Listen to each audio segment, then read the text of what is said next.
BX1 ⁇ l'invité de Fabrice Grosfilet. Voilà, on va parler logement maintenant essentiellement avec Nawal Benhamou qui est la secrétaire d'État au logement. Bonjour Nawal Benhamou. La location loyer, les Bruxellois, ils commencent à se l'approprier et à l'adopter.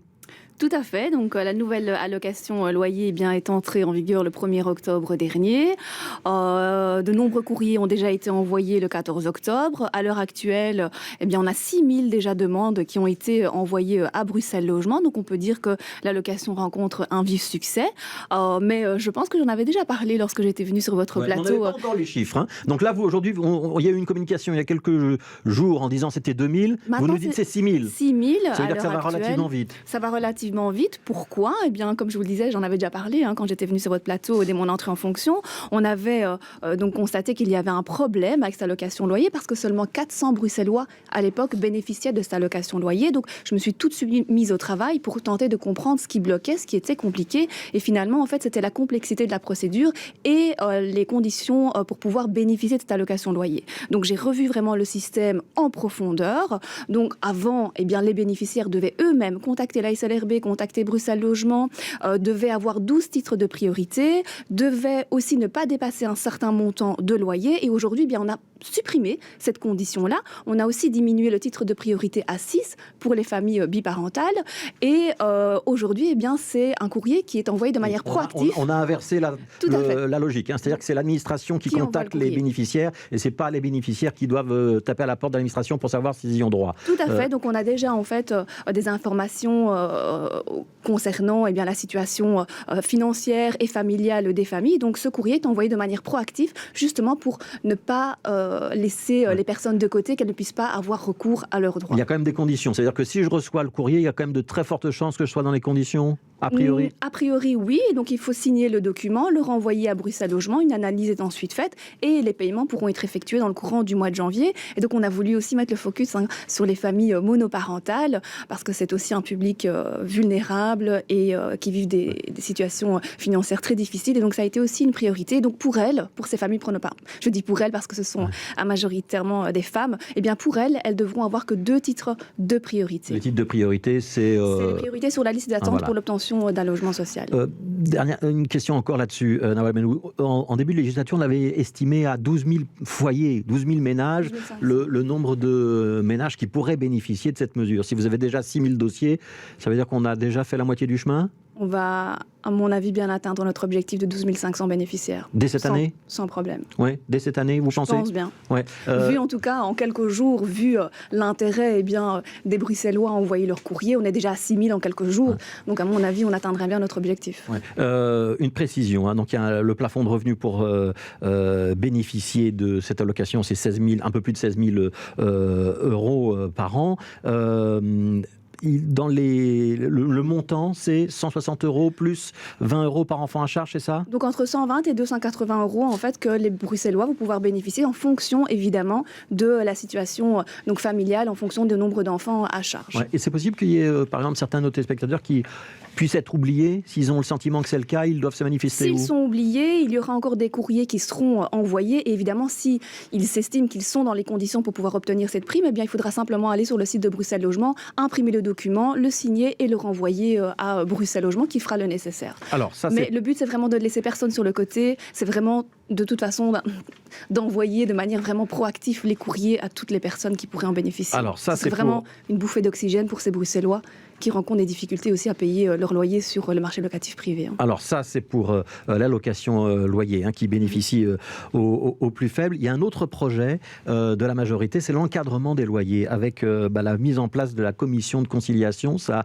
été voté par le Parlement. Ça va vraiment permettre de régler des litiges entre propriétaires et locataires lorsqu'on a le sentiment qu'on a un loyer abusif. Donc il n'y a pas d'accord à l'heure actuelle pour encadrer les loyers à Bruxelles. Donc on a cette commission paritaire locative qui figure dans l'accord de gouvernement. Donc on espère bien, oui, qu'elle porte ses fruits. Ça existe aux Pays-Bas, ça fonctionne assez bien. Et donc on se dit pourquoi pas, si le locataire estime que son loyer est beaucoup trop élevé, là, avant justement de passer à la case justice de paix, pourrait saisir cette commission paritaire locative de manière totalement gratuite pour éviter aussi les charges administratives et financières et de se mettre d'accord avec son propriétaire. Donc ça a été voté par le Parlement. Tout à fait, donc on va maintenant le mettre en œuvre. On a une idée de la mise en œuvre ?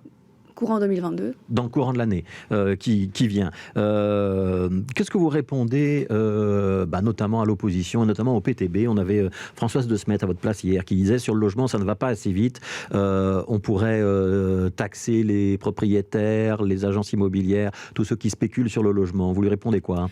Eh bien, Madame De Smet est députée, et donc elle n'a qu'à faire des propositions dans ce sens au Parlement, et donc c'est pas le cas pour l'instant. Et puis surtout, vous savez, le PTB, qu'ils essayent de faire des textes déjà qui soient fiables et qui ne soient pas critiqués par le Conseil d'État, parce qu'ils avaient aussi un texte similaire à la commission paritaire locative qui avait été vivement critiqué. En tout cas, la proposition de la majorité concernant cette commission paritaire locative, elle n'a pas été critiquée, était plutôt un avis favorable du Conseil d'État. Vous êtes en train de me dire que le PTB ça bouge au niveau du logement à Bruxelles. Ouais. Vous savez, on avance sur la location loyer, on avance sur les logements inoccupés. Vous ne pourriez pas aller plus loin? Sur la construction. Évidemment, personnellement, je pourrais aller plus loin. Mais aujourd'hui, on a un accord de gouvernement. Et tout ce qu'il y a dans l'accord de gouvernement concernant le logement, je le mettrai en œuvre. Donc c'est le fruit d'un compromis évidemment, avec DEFI, les écologistes, l'OpenVLD, tous les partenaires autour de la table. Mais on avance sur la construction, on avance sur la rénovation, on avance sur la socialisation, sur les logements insalubres. Donc ça bouge au niveau du logement. On a fait énormément de choses sur la discrimination aussi. Donc je peux vous citer un tas de thèmes. Les objectifs du gouvernement qui étaient de créer des logements et de résoudre le problème du logement pour des milliers de familles, vous pourrez les atteindre ou pas?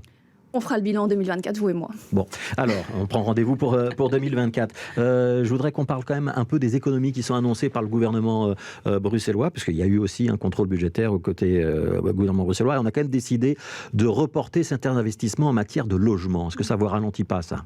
Non, pas du tout. C'est juste un report en fait naturel de certains projets qui ont subi des ralentissements, bien suite au Covid aussi, ou alors suite à des problèmes de... Donc c'est juste du phasage de chantier et des reports naturels. Vous êtes sûr qu'il n'y aura pas de projets qui prendront de retard? Non, pas du tout. Et vous avez le ministre du Budget qui était aussi présent il y a quelques semaines ici et qui a bien annoncé clairement que les budgets étaient disponibles, mais c'est juste un ralentissement naturel des projets en cours et qui seront bien programmés pour l'année prochaine. Et je ne me cache pas derrière ces reports de problèmes de chantier liés au Covid, etc.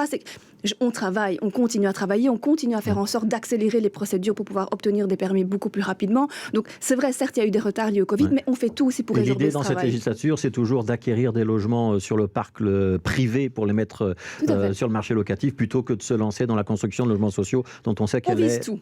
On vise tout. On vise l'acquisition de logements déjà existants, des terrains, l'achat de bureaux qu'on pourrait transformer en logements. Donc vraiment, tout est le bienvenu aujourd'hui. On a lancé notre stratégie d'acquisition il y a quelques mois maintenant. Ça a rencontré un vif succès. Donc c'était un partenariat entre le privé et le public. On a eu un peu plus de 700 logements qui nous ont été soumis par les promoteurs privés, qui sont aujourd'hui à l'analyse auprès de la SLRB. Donc c'est vous dire que la dynamique, elle change, elle est différente au niveau du logement aujourd'hui. Et il faut surtout, et c'est ça qui est important, c'est qu'aujourd'hui, en fait, on ouvre les clés, on change en fait cette façon de faire au niveau du logement. Il faut que ça continue sous les prochaines législatures. Parce qu'aujourd'hui, on lance cette dynamique, il ne faut surtout pas qu'on l'arrête. Voilà, et on verra déjà en 2024 où on en est de cette dynamique, puisque nous donnez rendez-vous. Je voudrais qu'on change de sujet pour la dernière minute de cette interview. Vous êtes aussi secrétaire d'État à l'égalité des chances et vous aviez lancé un plan bruxellois de lutte contre la violence sexuelle. Quand vous apprenez qu'il y a des cafés à Ixelles, dans le quartier du cimetière d'Ixelles, où il y a visiblement des agressions sexuelles à répétition, que la justice et la police visiblement tardent à se saisir du dossier, c'est quoi votre réaction ? Ma réaction, c'est comme toutes ces femmes qui ont milité, qui ont manifesté maintenant depuis 2 semaines et qui sont dans la rue pour crier leur révolte. Mais vous savez, on a lancé ce plan de lutte contre les violences faites aux femmes, 56 actions, 40 actions déjà ont pu être lancées et on travaille. Nous, ce qu'on peut faire à Bruxelles, on le fait. On travaille à la mise en place d'accueil dans les commissariats pour pouvoir accueillir ces femmes victimes de violences. Vous savez, dès qu'il y a eu cette histoire... ces révélations, on a tout de suite contacter la Fédération de l'Horeca, le Monde de la Nuit, avec le cabinet de Barbara Tract et le ministre-président pour voir comment, ensemble, on peut agir de manière concertée et efficace. Et demain, la Fédération de l'Horeca et le Monde de la Nuit vont arriver avec des actions très concrètes que nous allons soutenir financièrement et la sensibilisation en fera partie. Mais vous savez, on peut faire plein de choses. C'est-à-dire qu'il y aura des actions de sensibilisation auprès des clients, auprès du personnel ?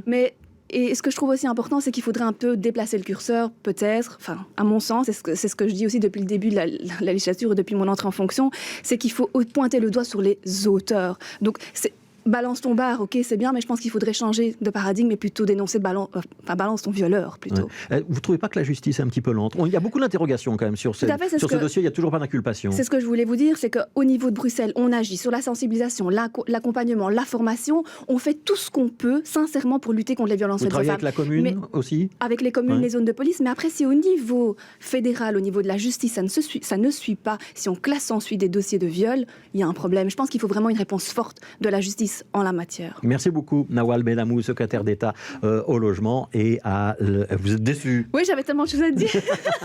On fera revenir une prochaine fois. Merci beaucoup, secrétaire d'État au logement et à l'égalité des chances. Dans un instant, ce sera le journal avec Jim Moscovix.